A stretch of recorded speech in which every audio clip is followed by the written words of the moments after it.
नमस्कार, जय श्री राम। आज मैं चरित्र के विषय में कुछ बात करूंगा। अगर आदमी का पैसा चला गया तो कुछ भी नहीं गया। अगर स्वास्थ्य चला गया तो कुछ गया, स्वास्थ्य खराब हो गया तो कुछ गया। लेकिन आदमी का अगर चरित्र चला गया तो उसका सब कुछ नाश हो गया, तबाह हो गया। इसलिए जो है स्वास्थ्य फिर से अच्छा हो सकता है। हम गरीब हैं, हम फिर से मेहनत करके पैसा कमा सकते हैं। लेकिन अगर चरित्र चला गया तो वो दोबारा लौटकर नहीं आ सकता। मनुष्य को ऐसा पैसा नहीं कमाना चाहिए जो शत्रु की शरण से मिलता हो, यानी शत्रु की शरण में जाने से मिलता हो। ऐसा धन नहीं चाहिए। जो अविचारता से मिलता हो, गलत काम करने से वो पैसा प्राप्त होता हो, वो पैसा हमें नहीं चाहिए। चित्रगुप्त प्रत्येक मनुष्य पर नजर रखे हुए आदमी से तो पर्दा रख सकता है, लेकिन परमात्मा से नहीं। उसके करोड़ों नेत्र हैं, वो करोड़ों नेत्र से आपको देख रहा है। और आप कितने छुप के गलत काम कर लो, ईश्वर तो देख रहा है। वो एक दिन आपसे जरूर इसका उत्तर मांगेगा। और यही कारण है कि फिर से तरह तरह की योनियों में गिरना पड़ेगा।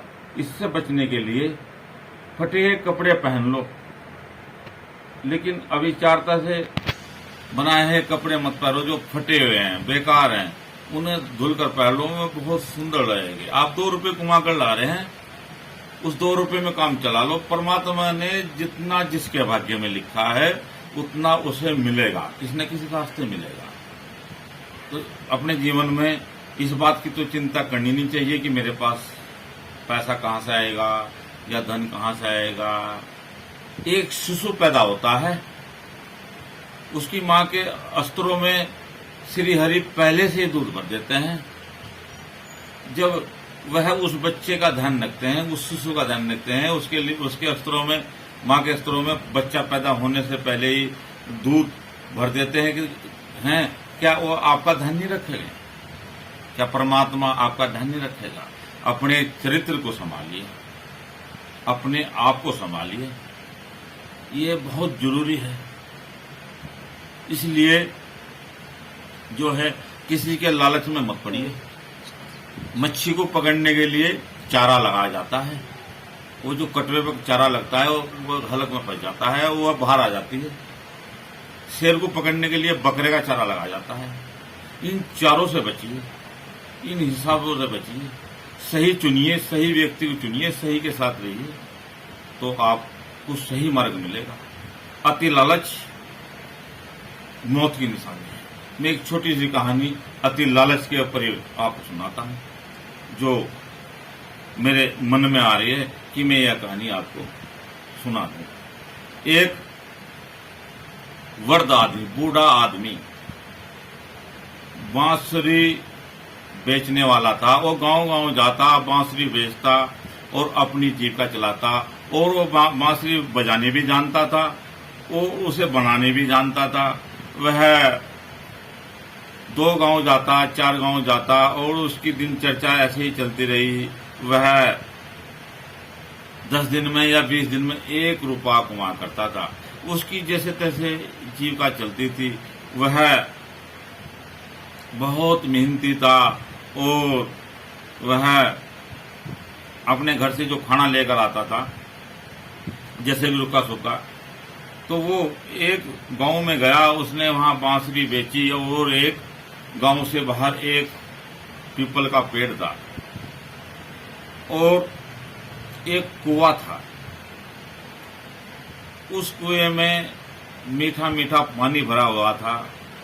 उसने सोचा कि ये बहुत सुंदर स्थान है, मैं यहाँ से जल भी पी लूंगा और अपना खाना भी खा लूंगा, और मैं यहीं रुककर दोपहर का टाइम हो गया था, मैं यहीं रुककर आराम भी कर लूंगा।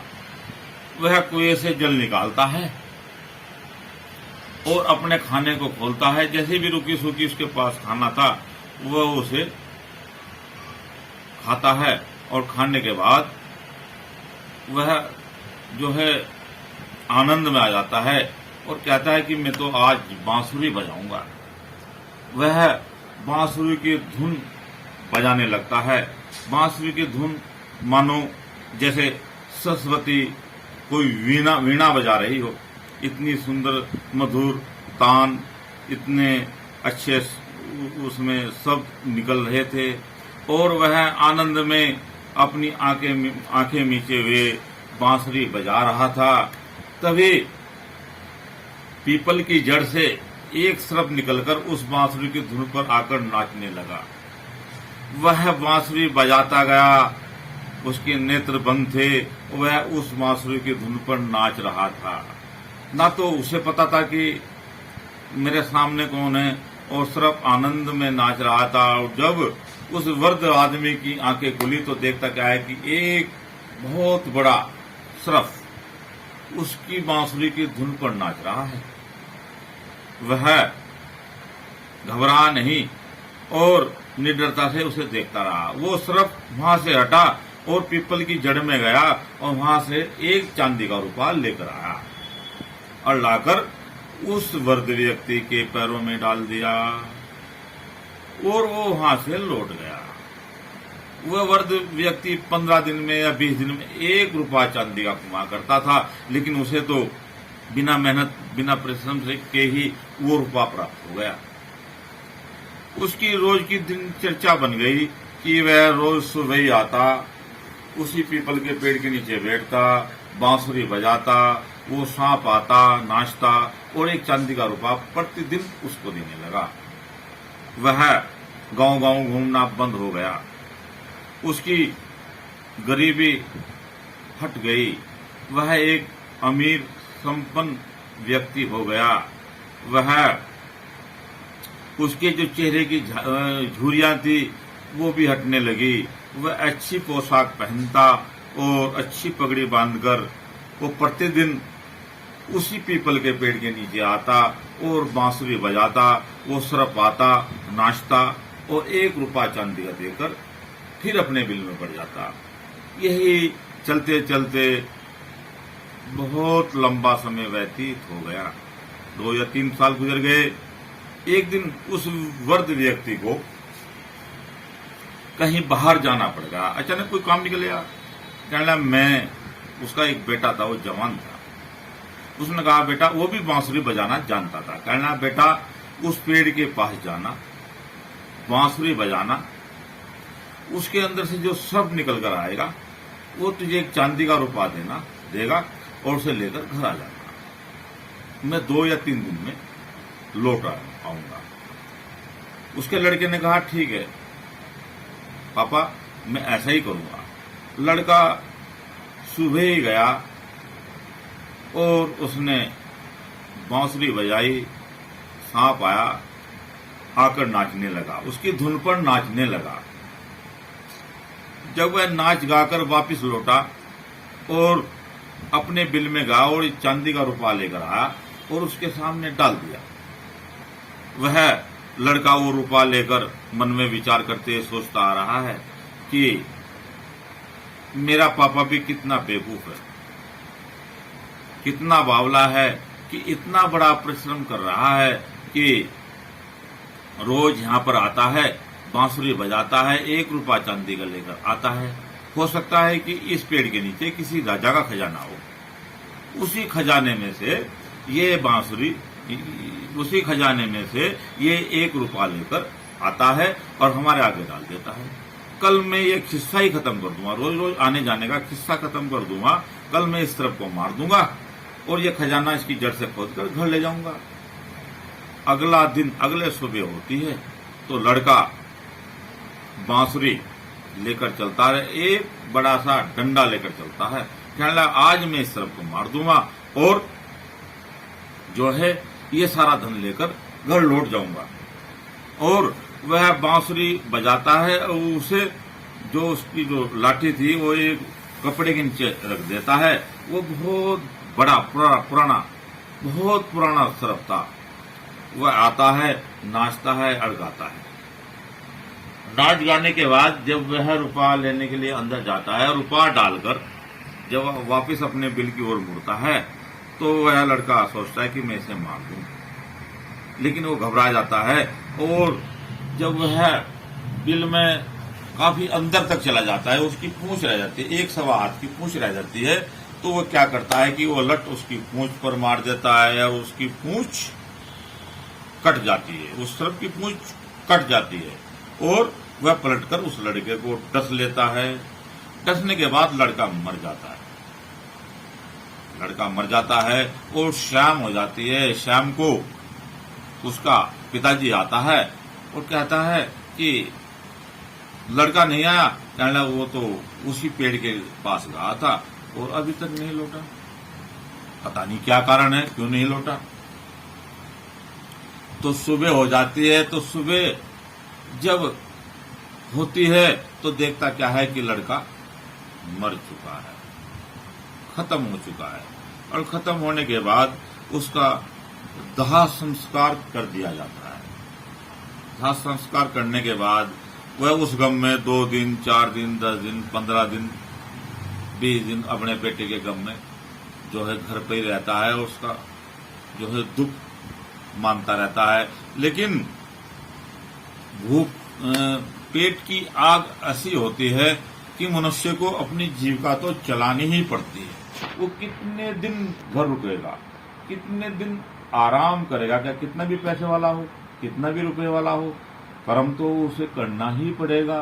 बिना कर्म करे तो उसकी जीविका नहीं चलने की। कर्म प्रधान है, कर्म प्रधान है। अगर हमारे भाग्य में आम खाने लिखे हुए हैं तो हाथों को कर्म करना पड़ेगा। अपने आप पेट से टूटकर आम मुंह में नहीं डलने के। इसलिए कर्म प्रधान बतागा है, कर्म करना। इसलिए वह बार बार सोचता रहा, कहने लगा मैं गांव गांव जाऊंगा तो मैं कितना धन इकट्ठा कर लूंगा, मैं क्यों ना अपने दोस्त के पास जाऊं और वहीं पर बांसुरी बजाऊं और 1 रुपया लेकर आऊं। वह जाता है और बांसुरी की तान छेड़ता है, धुन छेड़ता है। वो सर्प आता है और कहता है कि ये मेरे दोस्त, अब मेरी तेरी दोस्ती में गांठ पड़ गई। वो पहले वाली बात नहीं रही। जब तुझे इस बात का एहसास होगा कि मेरे द्वारा तेरा बेटा मारा गया तो तू मुझे मार देगा, और जब मुझे इस बात का एहसास होगा कि तेरे बेटे द्वारा मेरी पूंछ काटी गई तो जो है मैं तुझे डस लूंगा। इसलिए तू अपने घर चला जा, आज के बाद यहां मत आ। वह वृद्ध आदमी अपने घर की ओर चला गया। वह लौटकर कभी नहीं आया। जब दोस्ती में गांठ पड़ जाती है तो उसमें आनंद नहीं रहता। हमें लालच में पड़कर ऐसे कर्म, ऐसे काम नहीं करने चाहिए जो ईश्वर को भी अच्छे ना लगे। ये तो जीवन है, बीत जाना, एक दिन मृत्यु को भी प्राप्त होना, एक दिन हमें जवाब भी देना है। तो इसलिए मैं सभी से हाथ जोड़कर यही विनती करूंगा कि ऐसे कर्म ना करें और अच्छे कर्म करने चाहिए। मैं अपनी वाणी को यहीं विराम दूंगा।